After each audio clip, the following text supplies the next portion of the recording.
하나님께서 주시는 새해 첫 주일 말씀은 어떤 말씀일까요? 목사가 성도들에게 바라고 부탁하는 것은 기대를 품고 사모함으로 말씀을 읽기를 시작하는 겁니다. 뻔하고 뻔한 목사의 잔소리를 듣는 시간이 아니라 오늘은 하나님께서 내게 어떤 말씀을 주실까 기대하고 사모하는 마음으로 주님 앞에 함께 나아갑시다. 올해는 이 좋은 습관을 기르고 간직할 수 있기를 기대하고 바랍니다. 하나님께서 오늘 아침 주시는 말씀은 창세기 9장 1절에서 7절 그리고 로마서 4장 18절의 말씀입니다. 9장의 말씀은 제가 읽고요, 로마서의 말씀은 함께 합심하여 읽겠습니다. 하나님이 노아와 그 아들들에게 복을 주시며 그들에게 이르시되 생육하고 번성하여 땅에 충만하라. 땅의 모든 짐승과 공중의 모든 새와 땅에 기는 모든 것과 바다의 모든 물고기가 너를 두려워하며 너희를 무서워하리니 이것들은 너희의 손에 붙였음이니라. 모든 산 동물은 너희의 먹을 것이 될지라. 채소같이 내가 이것을 다 너희에게 주노라. 그러나 고기를 그 생명되는 피채 먹지 말지니라. 내가 반드시 너희의 피 곧 너희의 생명의 피를 찾으리니 짐승이면 그 짐승에게서 사람이나 사람의 형제면 그에게서 그의 생명을 찾으리라. 다른 사람의 피를 흘리면 그 사람의 피도 흘릴 것이니 이는 하나님이 자기 형상대로 사람을 지으셨음이니라.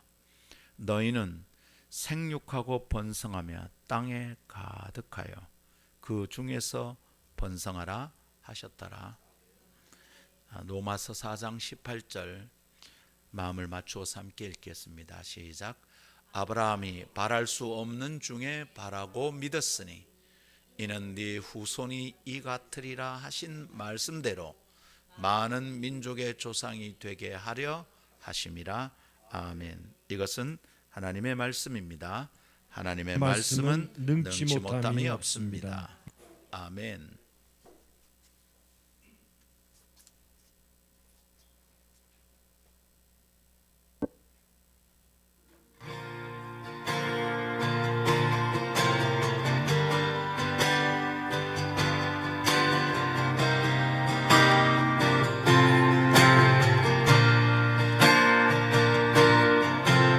오직 주의 은혜로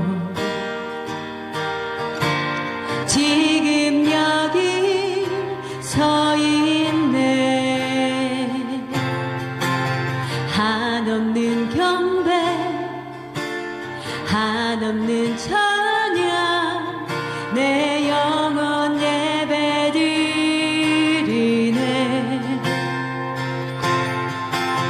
나를 위해 이 땅에 오신 주의 그네 십자가 고통 이기신 주님 그네 어찌 주리 주네 날 채우시네.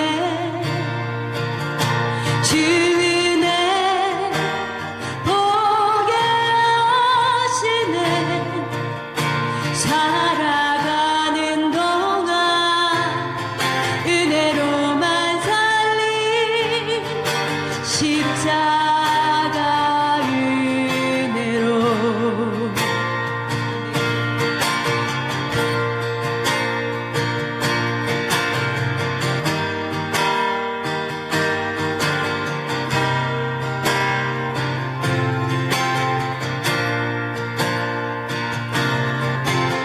오직 주의 은혜로 지금 여기 서 있네. 한없는 경배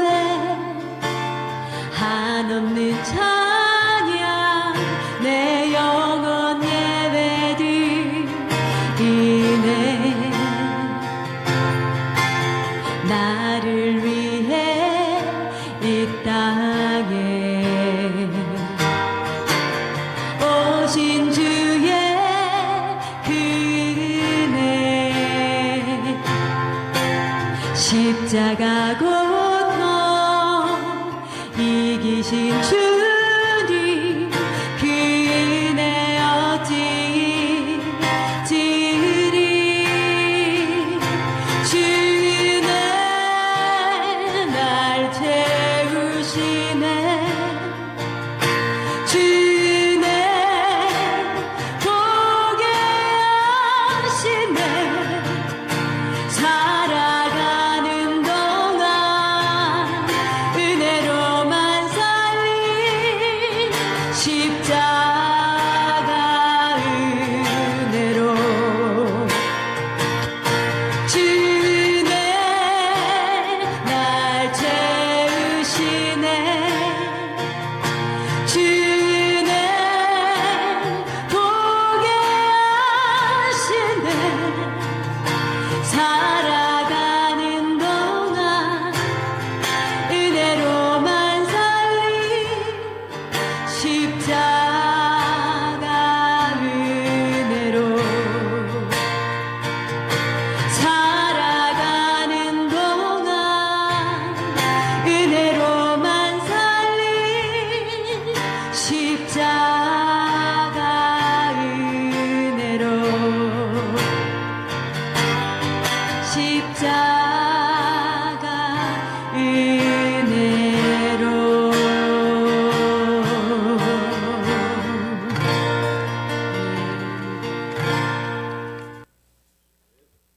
할렐루야. 새 첫 찬양으로 십자가 은혜 의지하여 살자 그런 마음의 고백을 함께 나누고 싶었습니다. 하나님, 새 아침이 열렸고 하나님께로 가는 시온의 대로도 열리는 줄 믿습니다. 오늘 아침 하나님께 이르러 저희는 주님의 말씀 듣기를 원합니다. 하나님, 처음이 또 다른 처음을 만들고 그래서 이어지는 시작과 끝이 사람의 습관을 만들게 되고 인생의 색깔을 결정하는 줄 믿습니다. 올해 받는 첫 말씀에 반응하는 우리의 습관이 하나님의 뜻에 합당하고 거룩한 습관이 되게 이 시간 저희를 주장하시고 붙잡아 주옵소서. 성령님의 감동으로 기록된 말씀을 성령님 오늘 여기 친히 오셔서 각 사람의 마음을 감동시켜 주시옵소서. 하나님의 말씀이 사람의 생각을 이기는 줄 믿습니다. 하나님, 이기는 것을 올해는 제 삶 안에서 저희의 마음 안에서 확인할 수 있게 도와 주옵소서. 주 예수님 이름으로 기도하옵나이다. 아멘. 할렐루야. 새해를 맞은 모든 성도들에게 하늘의 평안과 변치 않으시는 하나님의 신실하심이 충만하기를 축복합니다. 혹시 유튜브로 예배를 시청하시는 성도들, 아름다운 교회의 행정적인 척을 두지 않았으나 이 예배를 사랑하여 자주 함께 하시는 여러분을 축복합니다. 여러분에게도 하나님의 놀라운 은혜가 임하기를 기대하고 축복합니다. 새해를 맞이하며 가만히 묵상하는데요, 주님이 오실 날이 한 해 더 가까워졌잖아요. 이 사실을 다시 확인하게 되었습니다. 마음이 묵직해집니다. 그리고 다른 한편에서는 희망이 솟구칩니다. 주님께서 다시 오실 거잖아요. 그날이 가까워졌잖아요. 그렇다면 어떻게 될까요? 이 땅에 하나님 나라 질서가 임하고 하나님의 영광으로 충만하게 될 것이잖아요. 억울한 마음, 손해보는 듯하던 순간이 주님의 임하심으로 온전하게 처리되고 깨끗하게 정산될 것을 믿습니다. 그래서 벅찬 감격으로 새해를 맞이하고 우리 성도들과 함께 새날을 기뻐하기를 바랍니다. 주님은 다시 오십니다. 그리고 하나님 나라는 이 땅에도 이루어질 것입니다. 할렐루야. 이 믿음으로 나아갑시다. 주님이 오시고 하나님 나라가 이 땅에 이루어진다고요? 천국을 사모하며 우리가 사는 자들인데, 그렇다면 참 말씀 묵상을 나누면서 천국의 특징을 생각하지 않을 수 없었습니다. 다시 오시는 주님, 그래서 오시는 하나님의 나라는 어떨까요? 예수님께서 이 땅에 계실 때 아직 보이지 않고 온전히 이루어지지 않은 하나님 나라를 이렇게 설명하셨습니다. 마태복음 13장 31절. 또 비유를 들어 이르시되 천국이 이렇다는 겁니다. 천국은 마치 사람이 자기 밭에 갖다 심은 겨자씨 한 알 같으니, 천국은 겨자씨 심는 것으로 비유가 된다, 이런 뜻입니다. 땅을 살아가는 자들이 하늘을 이해하기 어려우니 주님께서 이해할 수 있도록 비유로 설명하시는데, 밭에 씨를 심는 것으로 시작하신다, 이 말입니다. 천국은 심는 것과 관련이 있습니다. 심어서 시작하고요, 심은 것을 거둠으로 마무리하는 나라가 하나님의 나라입니다. 그렇다면 오늘이 얼마나 중요한지요. 오늘 내가 여기 이 땅에서 지금 2023년에 심는 것이 얼마나 중요한지요. 내가 지금 여기서 심는 것이 하나님 나라와 관련이 있어야겠습니다. 여러분, 무엇을 심습니까? 이 말은 무엇을 투자하느냐, 이 말입니다. 무엇으로 시작하느냐, 이 말입니다. 시작할 때 어떤 희망을 품느냐, 이 말입니다. 내가 심는 것이 하나님 나라가 되면 좋겠습니다. 내가 심는 것으로 내가 하나님 나라 안에서 거두고 하나님의 나라를 거두어야겠습니다. 그래서 심는 것을 주의 깊게 살펴야 합니다. 첫 말이 중요하고, 첫 행동이 중요하고, 첫 헌금이 중요하고, 첫 기도가 중요하겠습니다. 무엇으로 시작하고 싶습니까? 무엇으로 심겠습니까? 심는 것을 살피자고 했는데, 심는 것이 하나님 나라와 관련이 있을 뿐만 아니라 복 받는 일과도 관련이 있더군요. 시편 1편 3편. 그는 시냇가에 심은 나무가 철을 따라 열매를 맺으며 그 잎사귀가 마르지 아니함 같으니 그가 하는 모든 일이 다 형통하리로다. 그는 복 있는 사람입니다. 시편 1편은 복 있는 사람에 대한 설명입니다. 근데 3절에서 그 복 있는 사람의 특징 설명합니다. 뭐라 그럽니까? 잘 심은 사람이랍니다.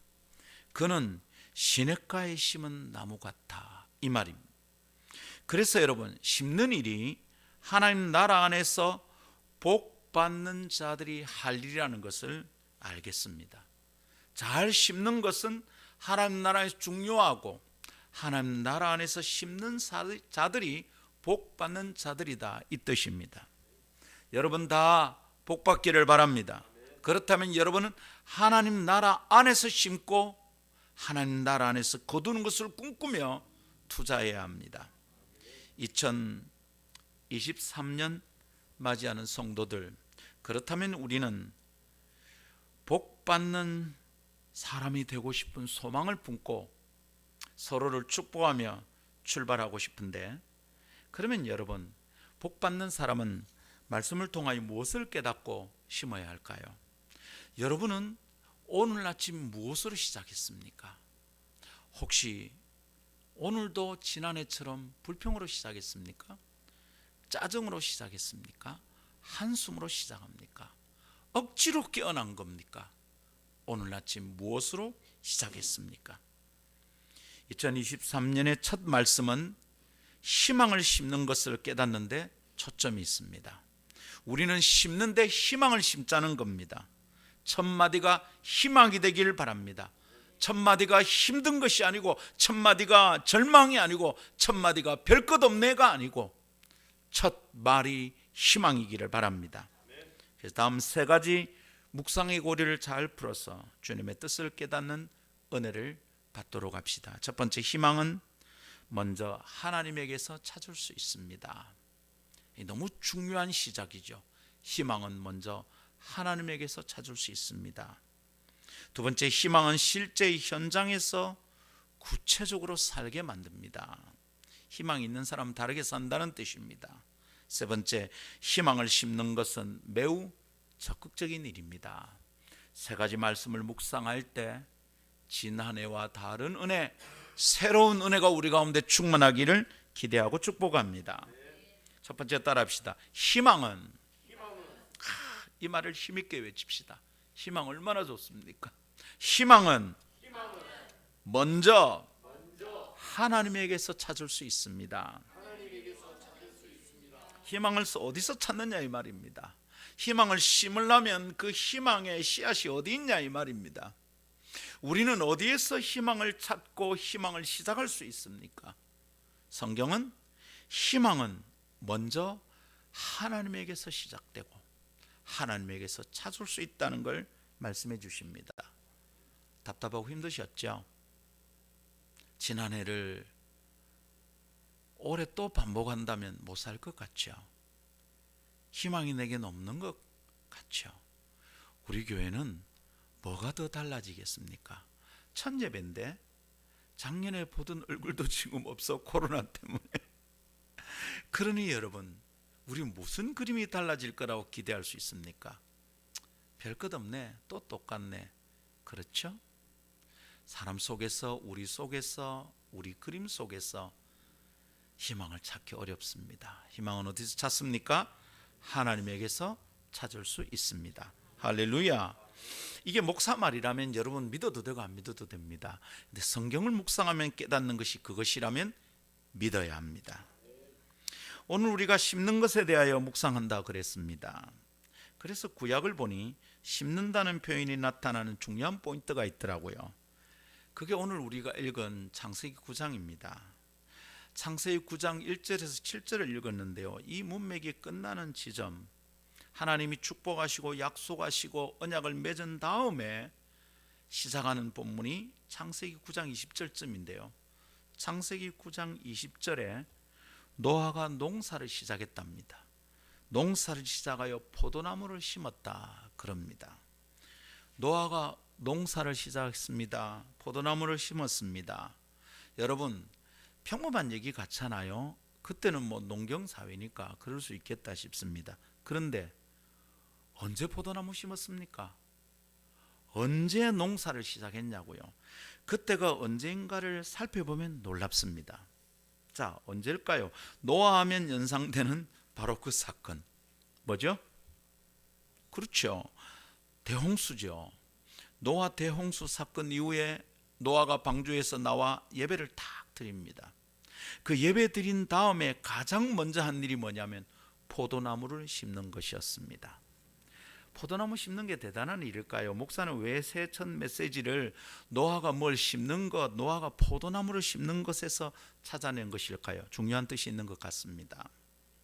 이 메시지를 보름 이상 묵상했습니다. 와, 이게 너무 소중하구나.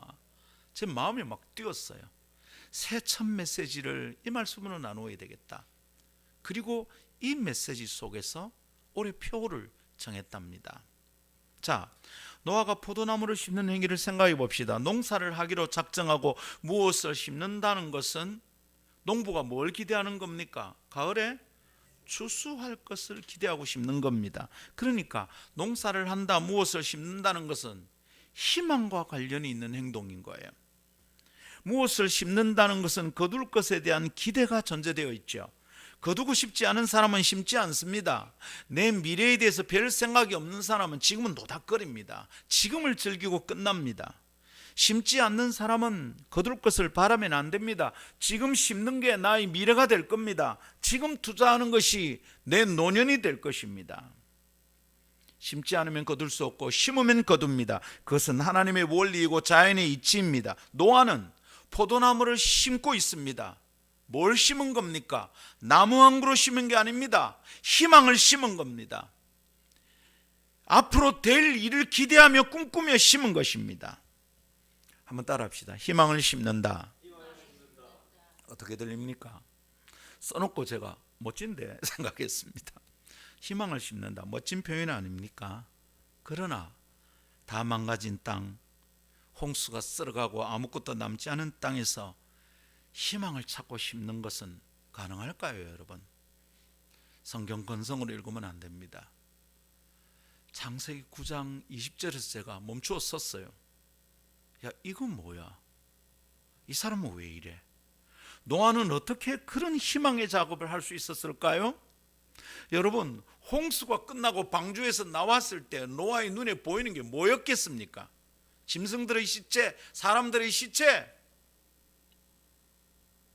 썩어서 문드러진 나무 실과들, 넘어진 나무들, 오래된 두꺼운 나무들 다 쓰러졌습니다. 밭이 어디였죠? 어디가 밭이었습니까? 돌이 그 밭에 가득하고요. 농사 가능합니까? 무슨 희망을 가질 수 있습니까? 노아는 어떻게 그게 가능했습니까? 그 질문에 답을 하는 것은 그다지 어렵지 않습니다. 오늘 읽은 본문을 관찰해 봅시다. 우선 1절에 뭐라 그럽니까? 하나님은 방주에서 나온 노아와 그 아들에게 복을 주셨답니다. 성경에서 복이 약속될 때는 반드시 복의 짝이 있다는 것을 기억해야 합니다. 복은 짝이 있습니다. 복의 짝은 뭡니까? 사명입니다. 한번 따라합시다. 복의 짝은 사명입니다. 복이 있으면 반드시 그 근처를 뒤져보고 찾아보면 사명이 있습니다. 복을 주시며 하나님은 생육하고 번성하여 땅에 충만하라고 명을 주십니다. 하나님께로부터 받은 명령, 우리는 고상하고 특별하게 그것을 뭐라고 부릅니까? 사명이라고 부릅니다. 미션. 복은 사명과 관련되어 있습니다. 복은 생명의 뜻과 관련되어 있습니다. 생명의 뜻이 뭡니까? 하나님이 내게 주신 미션입니다. 생명의 뜻이 사명이고요, 사명이 생명의 뜻입니다. 복은 바라면서 사명을 생각하지 않는다면 그 사람의 생명의 뜻은 공허합니다. 복은 바라면서 사명을 염두에 두고 있지 않다면 그 복은 그에게 저주입니다. 공허합니다. 생명이 텅 비었습니다. 생명의 뜻의 의미가 없습니다. 그런 사람들은 뜻없이 흔들리고 방황하는 삶을 살게 될 것입니다. 열심히 하는데 아무것도 안 하는 셈입니다.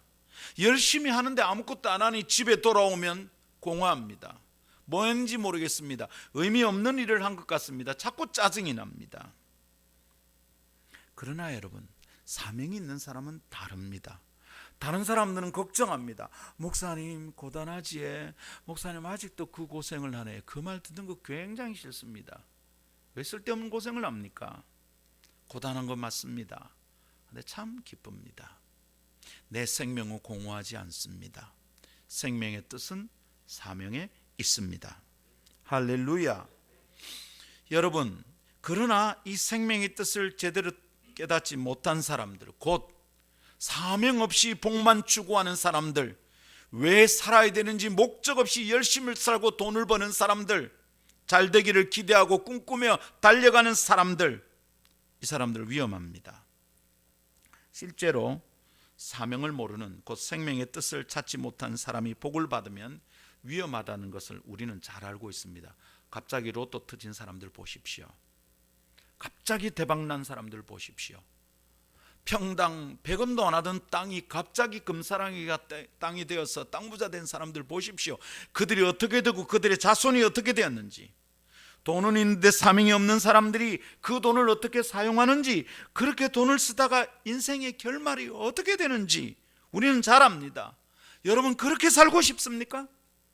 그런 복을 복이라고 받겠습니까?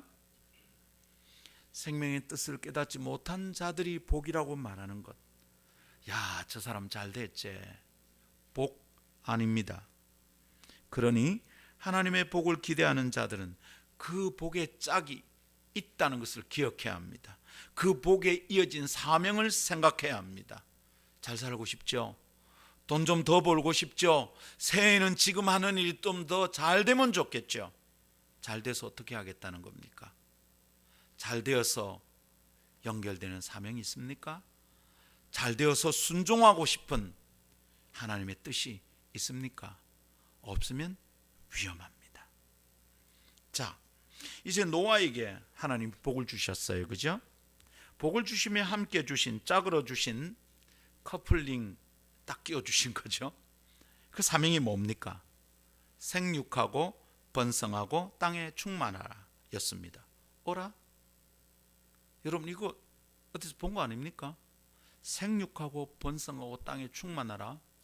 이거 여기 처음 나온 겁니까? 들은 것 같은데 뭐죠? 어디서 나왔습니까? 창세기 1장 28절 온 세상을 만지고 사람을 만드신 다음에 그 보시기에 좋았다 하신 완전한 세상에 사람을 딱 두시며 복을 주셨어요. 복을 오늘하고 똑같아요. 복을 주셨어요. 복의 짝은 무엇이라고요?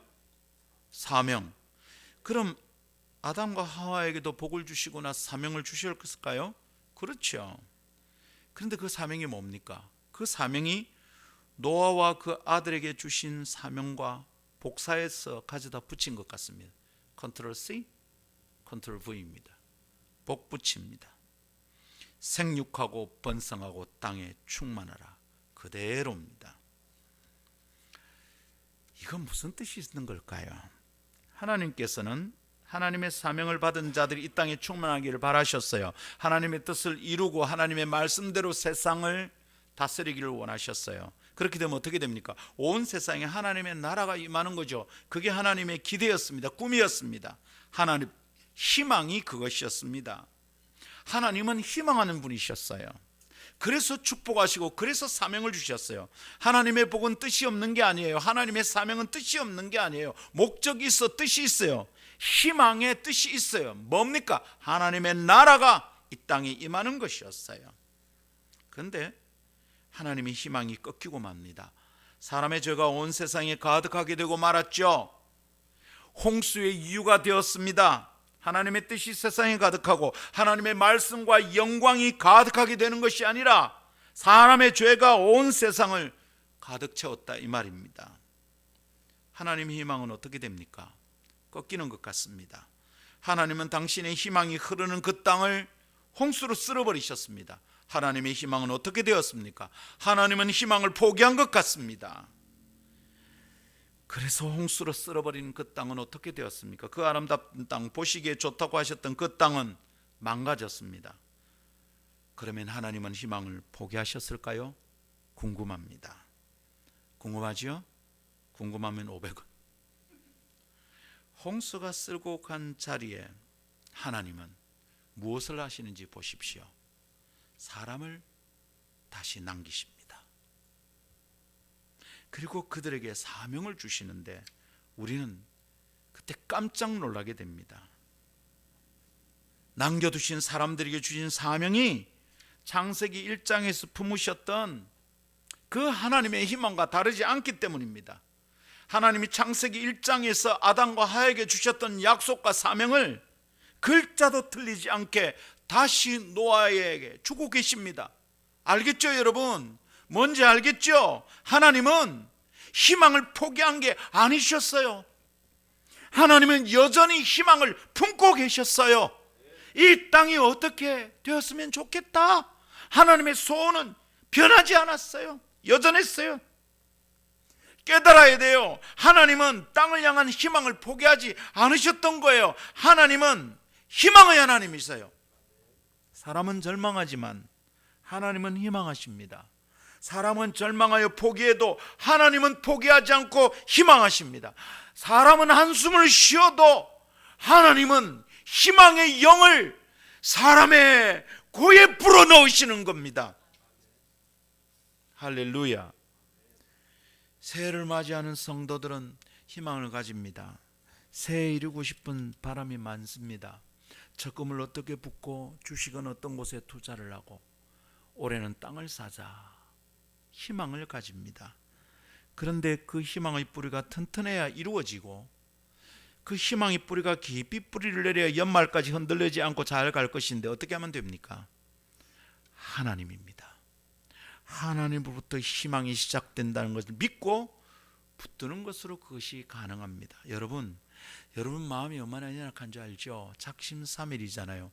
우리는 심었다가 금방 뽑힙니다. 3일 만에. 어디다 심어야 됩니까?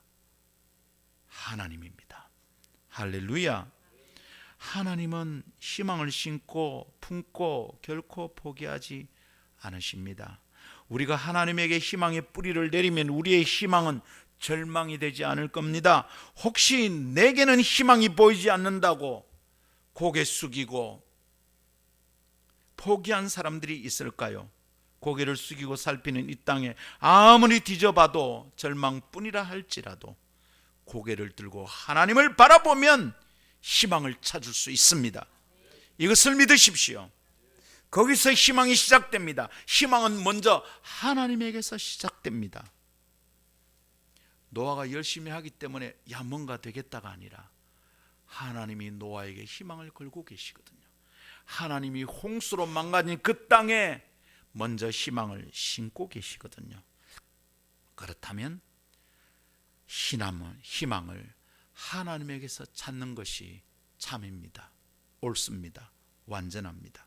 그것이 안전한 희망을 품고 안전한 희망을 심는 방법입니다. 그러니 성도들이여, 하나님 안에서 희망합시다.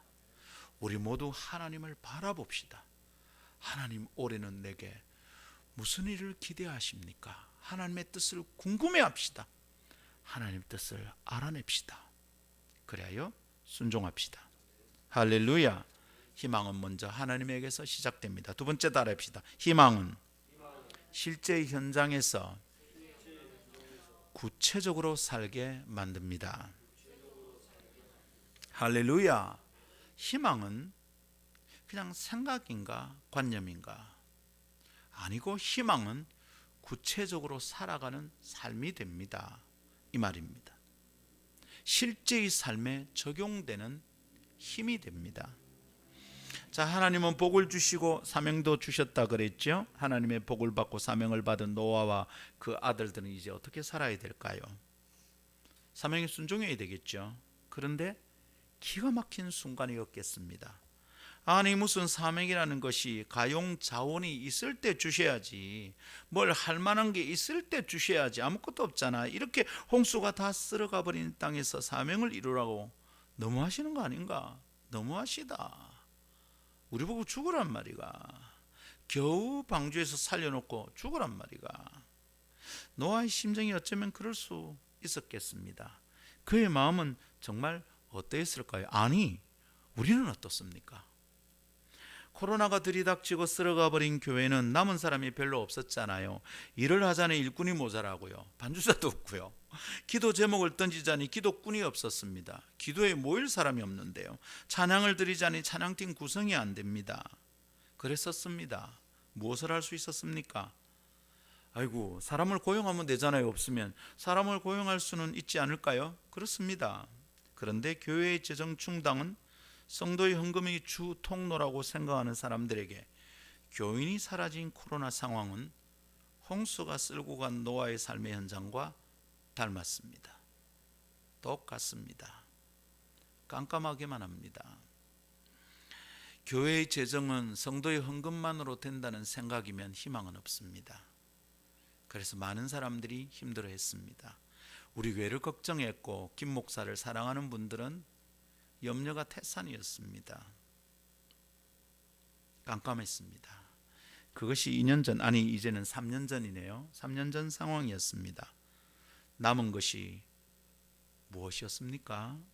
노아에게 묻는 겁니까? 아름다운 교회에게 묻는 겁니까? 잘 들으십시오. 홍수가 쓸고 간 땅, 코로나 직격탄을 맞은 교회는 서로 닮았습니다. 그래서 무엇이 남았고 그래서 무엇을 희망할 수 있는가요? 한 해를 잘 버텼습니다. 2021년. 그래서 포기하지 말라는 하나님의 뜻이 있다고 받았습니다. 그래서 작년 한 해 포기하지 않고 또 버티자 했습니다. 버텼습니다. 무엇이 남아 나아졌습니까? 반주사 하나 새로 생겼네요. 고마워요. 청년 하나 왔습니다. 씨앗이라고 생각합니다. 감사한 일입니다. 그런데 일꾼 많아졌습니까? 예배의 자리가 차기 시작합니까? 아직 아니네요. 희망이 가능합니까, 여러분? 절망적입니다. 그런데 노아는 우리와 비슷한 형편이었는데 농사를 시작했습니다. 뭐 땅이 좀 좋아지면요 하나님 할게요. 주님이 저쪽에서 바람을 불어주셔서 요것들 좀 싹 좀 쓸어 가시면 제가 시작할게요. 아니고 노아는 농사를 시작했습니다. 하나님이 하신 것은 하나뿐입니다. 복 주시고 명령한 겁니다. 노아는 다른 걸 부탁하지 않았고 농사를 시작했습니다. 무엇을 심기 시작했습니다. 여러분, 무엇을 심을 힘이 있을까요? 먹을 수만 있다면 몸에 힘은 있겠습니다. 방주에 남아있던 하나님 뜻대로 이래 저장해 두었던 양식은 있으니까 농사로 거두는 곡식이 있기 전까지 먹고 살 수는 있었을 것입니다. 그래서 몸에 힘은 있겠습니다. 그렇지만 마음이 힘을 잃으면 몸의 힘은 별 소용이 없습니다. 여러분 아시잖아요. 몸은 건강한데 마음이 힘이 없으면 그 몸의 힘으로 뭘 할 수가 없습니다. 그 힘으로 그냥 잡니다. 그 힘으로 그냥 한숨만 쉽니다. 그 힘으로 그냥 게임만 합니다. 그 힘으로 그냥 노닥거립니다. 그 힘으로 불평만 합니다. 그 힘으로 서로 시기하고 질투하고 싸웁니다. 마음의 힘을 얻어야 몸의 힘이 방향을 제대로 찾을 수 있습니다. 다 있는데도 아무것도 못하는 사람들이 이 땅에 얼마나 많습니까? 저 사람이 도대체 왜 저런지를 모르겠다. 노숙자들도 살려고 애를 쓰는데 자아가 와 저런지를 모르겠다. 그런 사람은 얼마나 많습니까? 몸에 힘은 있는데 마음에 힘이 없어서 그런 거죠. 마음의 힘을 얻으면 몸이 힘을 씁니다. 노아는 무엇을 심는답니다. 몸의 힘을 사용하고 있습니다. 그렇다면 무슨 마음의 힘이 남았다는 뜻 아닐까요? 무슨 마음의 힘이 있었을까요? 들으십시오. 마음의 힘의 중심은, 핵심은 희망입니다. 희망이 마음에 있는 사람은 마음에 힘이 있습니다. 늘 투덜거리고 짜증내는 사람은 마음에 희망이 없다는 증거입니다. 마음에 희망이 없으면 투덜거리고 짜증낼 시간에 신박한 계획을 생각해내야 됩니다. 창조적인 뜻을 찾고 무언가를 심기를 시작합니다. 마음의 힘의 중심은 희망입니다. 희망을 잃은 마음에는 어떤 힘도 남아있을 수가 없지요. 노아는 무슨 희망이 있었고 마음에 무슨 힘이 남았을까요? 힘이 있었던 겁니다. 그가 농사를 시작하고 포도나무를 심었다는 것이 증거입니다. 노아의 마음에 힘이 있었어요. 그는 흙바닥에 앉아서 기도만 하고 있지 않았어요. 저는 믿음은 있습니다. 하나님 우리를 복을 주셨으니까 이 복이 이루어질 줄 믿습니다. 우리가 땅에 생육하고 번성하고 충만하게 될 줄 믿습니다. 오 주님, 하나님의 복을 우리에게 이루어 주시고 하나님의 뜻이 그 바닥에 앉아서 기도만 하고 있지 않았습니다. 뭐 했습니까? 일했습니다. 움직였습니다. 행동했습니다. 그는 현장에 발을 디디고 농사를 시작했습니다. 심었습니다. 가만히 있지 않았습니다. 노아가 그렇게 심을 수 있었던 것은 마음의 힘 때문이다. 희망 때문이다. 근데 그 희망이 어디서 시작됐습니까? 하나님에게 찾을 수 있죠. 무엇보다 하나님의 말씀입니다. 하나님께 주신 사명입니다. 그 사명, 그 말씀이 노아의 복이고 희망이었습니다. 우선 하나님은 다시 홍수로 땅을 심판하지 않겠다 약속했거든요. 이건 뭔 말입니까? 기껏 심은 것 위에 다시 무지막장한 홍수가 임한다면 농사가 무슨 소용이 있습니까? 무슨 의미겠습니까? 근데 하나님이 다시 홍수로 이 땅을 쓸어버리지 않겠다 약속하신 거예요. 농사해도 되는 거죠. 아멘입니까? 홍수의 목격자였던 노아가 땅이 뒤집어지지 않을 것이라고 믿었던 거예요. 그러니까 포도나무를 심은 것 아니겠습니까? 하나님 말씀을 믿었습니다. 약속을 믿었습니다. 그리고 또한 사명이 뜻하는 바가 희망의 근거였습니다. 사명이 뭐였습니까? 땅에서 번성하고 생육하고 땅에 충만하라. 땅에서 번성하고 생육하여 충만하기 위해 노아가 그 복과 그 사명을 믿는다면 할 일이 뭐겠습니까? 땅에서 할 일을 찾아야죠. 농사. 노아는 그래서 농사를 시작했습니다. 그는 그의 삶의 현장, 일상의 현장, 구체적인 삶의 자리에서 일을 시작했습니다. 뭐죠? 그에게 희망이 있다는 증거입니다. 노아의 마음에 희망이 있다는 증거가 바로 이것입니다. 그가 무엇을 했다, 농사를 했다는 겁니다. 코로나 이후 2년이나 참고 견디고 버텼던 성도들 참 감사합니다. 아니 3년을 버텼죠, 그죠? 감사합니다. 여러분 수고 많으셨어요. 박수를 보내고 싶어요. 이제 버티고 견딘 우리가 이제 붙들고 깊이 묵상해야 될 말씀이 이것 아니겠습니까? 절망하지 않고 희망을 찾고 희망을 심어야 할 때라는 메시지를 이 말씀을 통해서 발견하게 됩니다. 희망을 심자, 이 말은 주저앉아 또 기도하자, 기도해야 하자, 그 뜻만이 아닙니다. 물론 기도해야 합니다. 우리 기도 좀 더 해야 되겠습니다. 우리 아름다운 교회 개인적으로 모여서 기도 좀 더 해야 되겠습니다. 기도 많이 하는 사람들은 입에서 투덜거림이 사라집니다. 사람에게 많이 말하는 사람은 하나님에게 말하지 않았다는 증거입니다. 근데 하나님께 많이 말씀드리는 사람들은 사람에게 많이 말해도 말 안 해도 됩니다. 근데 사람을 만나서 자꾸 투덜거리고 사람에게 자꾸 위로를 받으려고 하는 사람은 틀림없이 하나님께 많이 말씀드리지 않은 사람들입니다. 그래서 우리 기도 많이 합시다. 그러나 여러분, 그저 앉아서 기도만 하고 있자는 뜻이 희망을 심자는 말이 아닙니다. 눈에 보이는 것이 아무것도 없는 홍수의 상황을 맞이한 노아, 또 그와 비슷한 형편인 성도들이라도 이제 노아의 농사를 생각해 봅시다. 우리는 지금 심는 것으로 거두게 될 겁니다. 지금 심는 것으로 하나님을 희망하고 믿음을 가다듬을 수 있습니다. 그렇게 합시다. 삶의 현장에서 대단해 보이지 않는 씨앗 하나를 성실하게 심읍시다. 내가 오늘 아침에 성경 한 장 읽는 게 뭔 의미가 있다고 이 바쁠 때 퍼뜩 일을 하는 게 낫지. 아니, 심어봅시다. 저 사람을 위해서 내 기도를 지금 몇 년째인데 아무 소용이 없는데 그만해야 되겠다. 아니, 또 기도해 봅시다. 희망을 심읍시다. 그것은 매우 구체적인 일이 됩니다. 삶의 현장의 실천 지침이 됩니다.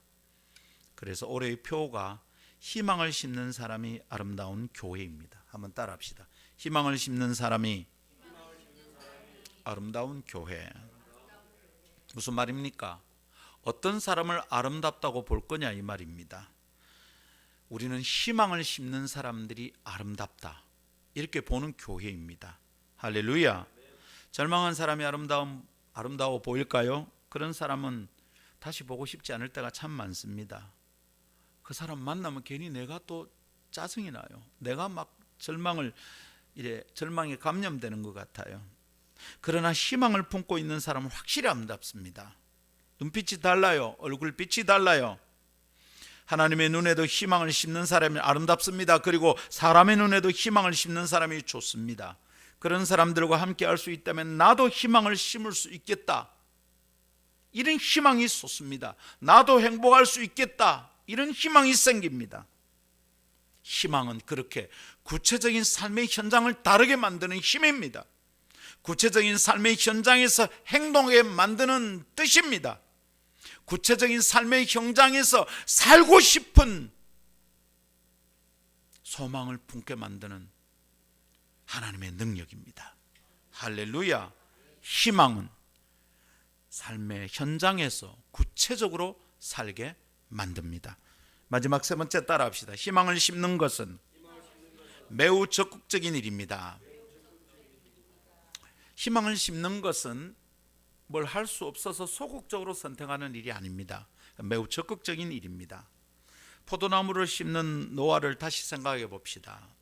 그는 왜 그렇게 했을까요? 물론 지금까지 우리가 생각한 대로 그에게 뭐가 있어요? 희망이 있었기 때문입니다. 그런데 어떤 상황에서 희망을 품느냐 이 말이죠. 그 심한 폭격을 당한 것 같은 그 땅에서 무슨 희망을 그는 보았을까요? 어쩌면 망가진 그 땅에서 특별히 할 일이 없어서 희망이라도 품어보자 그랬던 건 아닐까요? 할 만한 일이 그것뿐이어서 심은 건 아닐까요? 그러나 그렇지 않다는 것을 알겠습니다. 그렇지 않다는 것은 그저 짐작이 아닙니다. 하나님께서 복을 약속하시고 사명을 주시는 문맥을 마무리하고 노아가 곧바로 시작한 게 농사입니다. 하나님이 축복하시고 사명 주시고 언약을 다시 맺고 나서 바로 시작하는 게 농사였다 이 말입니다. 포도나무 심는 것이었어요. 여기에 우리의 힌트가 있습니다. 자, 보십시오. 하나님 땅에서 생육하고 번성하여 땅에 충만하는 사명을 같은 문맥에서 우리가 오늘 읽은 문맥에서 몇 번 얘기하십니까? 몇 번 하시죠? 성경 한번 보세요. 몇 번 하십니까? 땅에 생육하고 번성하고 땅에 충만하라, 이걸 지금 몇 번 얘기하십니까? 우선 첫 번째 어디죠? 1절입니다. 그 다음에요 7절에서 다시 얘기합니다. 똑같은 말을. 자, 같은 말을 하나님이 반복하십니다. 같은 말을 또 하고 또 합니다. 이러면 젊은 사람들에게 뭔 소리 듣습니까? 꼰대 소리 듣습니다. 아, 꼰대다. 우리 아버지 했던 말 또 하고 또 한다. 우리 목사님 꼰대다. 아랫사람들은 극도로 싫어합니다. 그러나 함부로 싫어하기 전에 생각해 봅시다. 왜 같은 말을 두 번, 세 번 할까요? 무엇 때문입니까?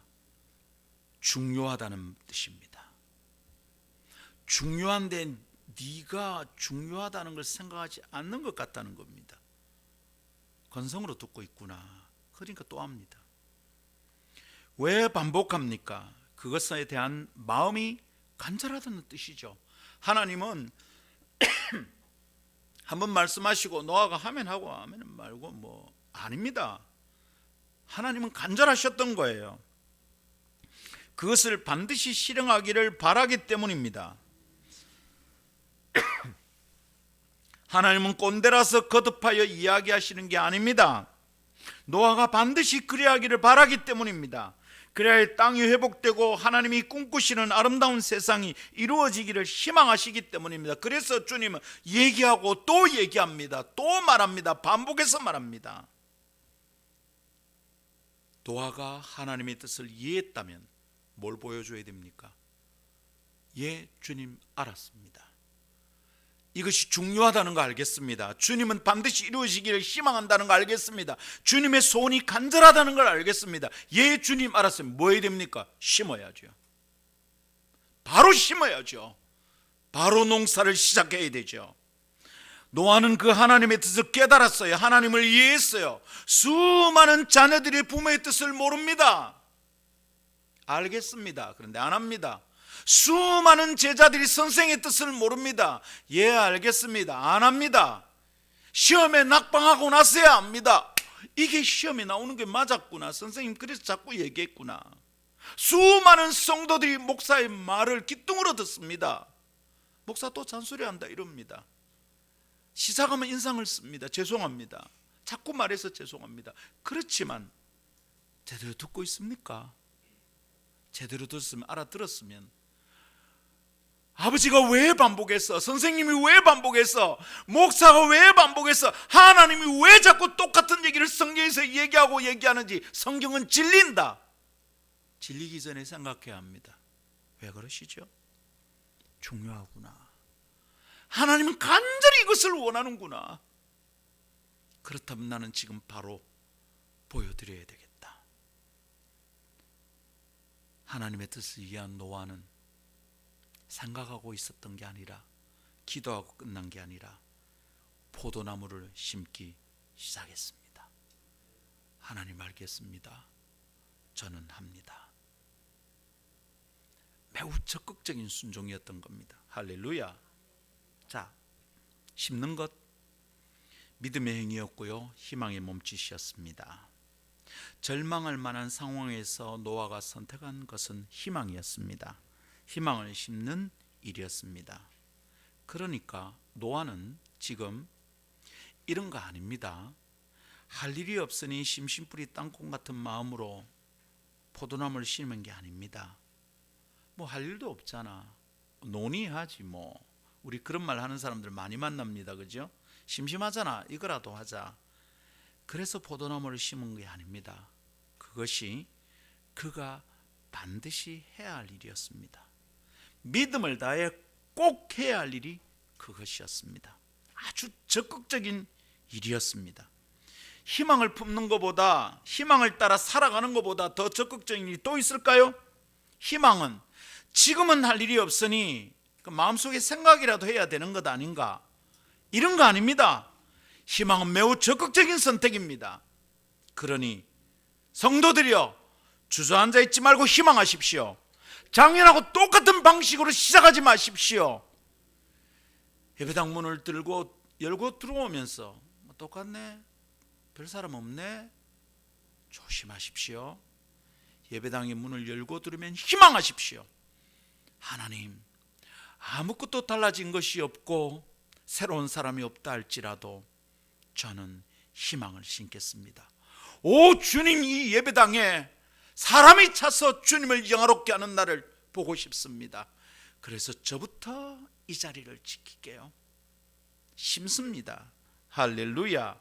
할 일이 없다고 절망하지 마십시오.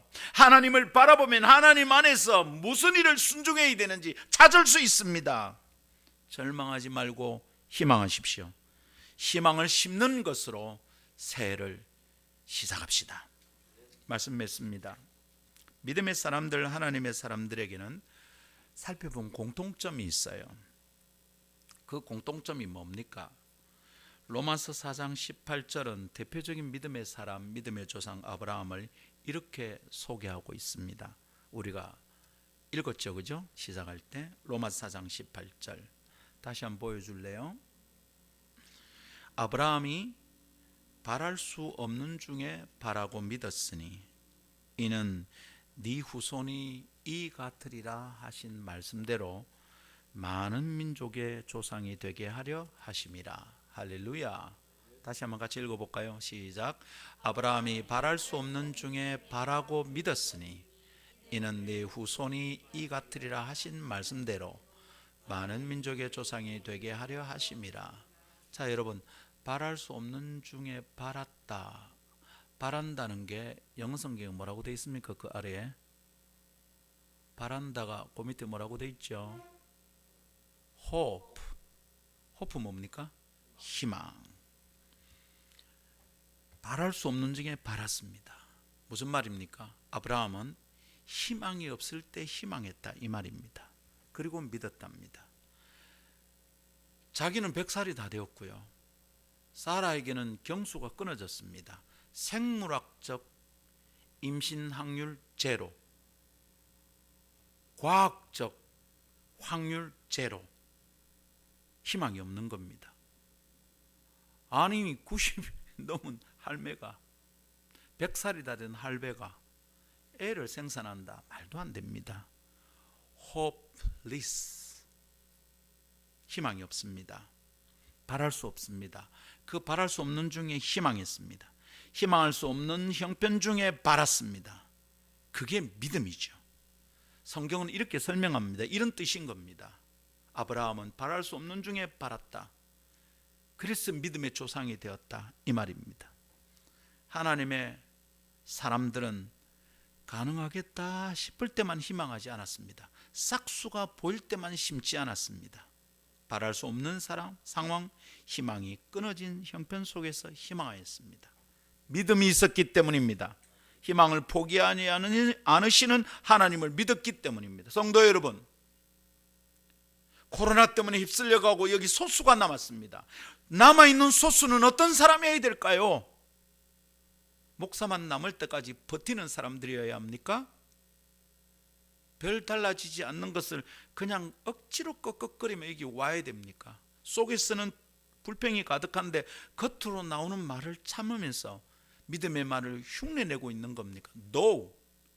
여기 있는 사람들을 하나님이 사용하시려면 남아있는 우리 속에 희망이 있어야 합니다. 우리는 희망을 심을 수 있어야 합니다. 2023년을 시작하는 아름다운 교회는 그래서 어떤 교회여야 할까요? 무엇을 아름답다고 말하는 한 해여야 하겠습니까? 희망을 심는 사람이 아름답다고 느껴지는 해가 될 것입니다.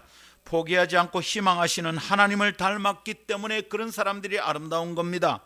그가 품은 희망이 구체적인 삶의 현장을 다르게 만들기 때문에 아름다운 사람들인 겁니다. 삶의 순간을 다르게 만들고 표정과 성품을 다르게 만들고 말을 다르게 만들고 몸짓과 행동과 태도가 달라질 것입니다. 그래서 희망하는 것은 할 일이 없는 사람이 꿈꾸는 공상이 아니라 매우 적극적이고 아주 구체적인 믿음의 행동입니다. 포기했던 것 다시 되찾아 꺼내십시오. 그리고 희망합시다. 홍수로 쓸어간 땅에 다시 무언가를 심었던 노아의 의미를 깨닫고 희망을 시작하는 아침이 되기를 바랍니다. 할렐루야.